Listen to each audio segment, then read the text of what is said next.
فيلم جون ويك نزل في السينما من دلوقتي ومكمل معانا لحد العيد.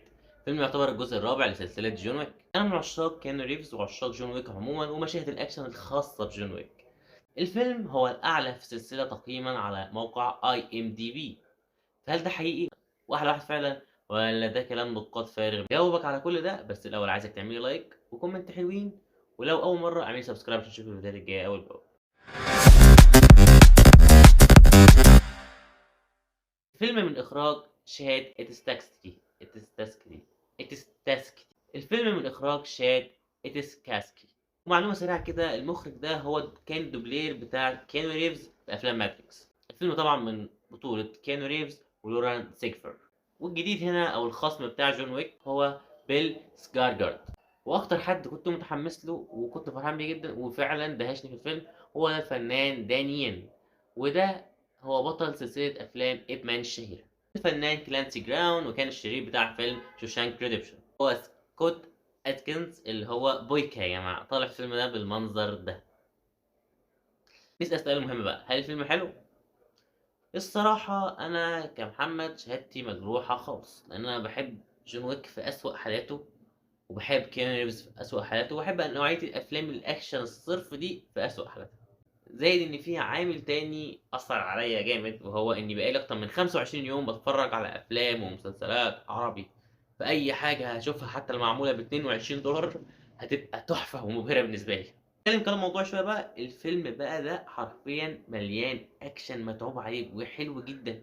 مشاهد الأكشن يعني مش عارف أقول إيه، كل ما بشوفها بقى دماغي هتقوم. مشهد كده في شقة والكاميرا جايباه من فوق كده، انت شايف المشهد من فوق وانت بتتفرج على جون ويك وهو قاعد تك تك تم تك في ده وده وده بوم، وانت قاعد الله الله الله الله. الفيلم كله ايجابيات يا جماعه، بس اكتر ايجابيه طبعا واضحه فيه وهي مشاهد الاكشن وكيانو ريفز وشخصيه جون ويك عموما. الشخصيه نفسها كاريزما جدا. انا مبسوط انا عايز اتفرج عليك وانت تك تك بتقتل 29 واحد بقلم رصاص. انا احب كده، انا متكيف كده. من ناحيه تانية يعتبر الجزء ده اكتر جزء فيه قصه عن بقيه الاجزاء التانية. مش هنقول ان القصه افضل حاجه في الدنيا، بس هي احسن بكتير من الاجزاء اللي فاتت.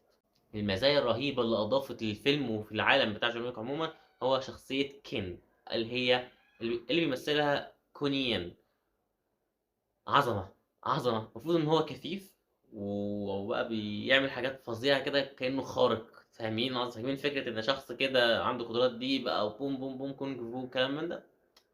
روعه يا جماعه. افضل حاجه في الفيلم ده بدون منازع بدون افكار بدون اي حاجه خالص هي الاخراج. مشاهد الاكشن دي لو معموله بشكل تاني او مصوره بكادرات تانية غير المشاهد اللي احنا شفناها دي مش هتكون بالحلاوه دي ابدا. طبعا لازم نحيي مصمم المعارك والدوبليرز وكل ده، مفيش مشكله على دماغي، بس المخرج اللي خلاها تظهر لك بالشكل ده. الرؤيه بتاعت المخرج دي هي افضل حاجه في الفيلم. لو جينا نتكلم على سلبيات الفيلم فانا مش شايف فيه اي سلبيه عموما، غير حاجتين كده يعني ايه مش هينغصوا عليك اي حاجه ولا يفرقوا معاك اصلا. الفيلم طويل شويه 3 ساعات الا ربع، هتحس بيهم كانهم ساعه ونص ساعه بالكتير من كتر ما هو حلو. بالنسبه لي انا شخصيا ما حسيتش باي حاجه خالص، ولا حسيت الفيلم طويل ولا اي حاجه، وكنت متكيف ومزاجي زي الفل.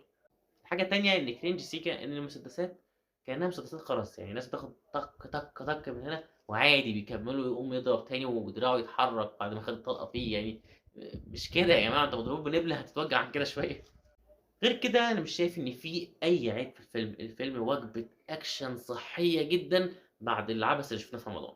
اتفرج عليها في العيد في الوقت في اي وقت ما هتبقى متكيف جدا. تقييمي النهائي للفيلم هو 9 من 10. 100 100 100 100 يا عم جون ويك. بس ده كل اللي عندي لفيلم جون ويك شابتر 4. ما تنساش شير لايك سبسكرايب.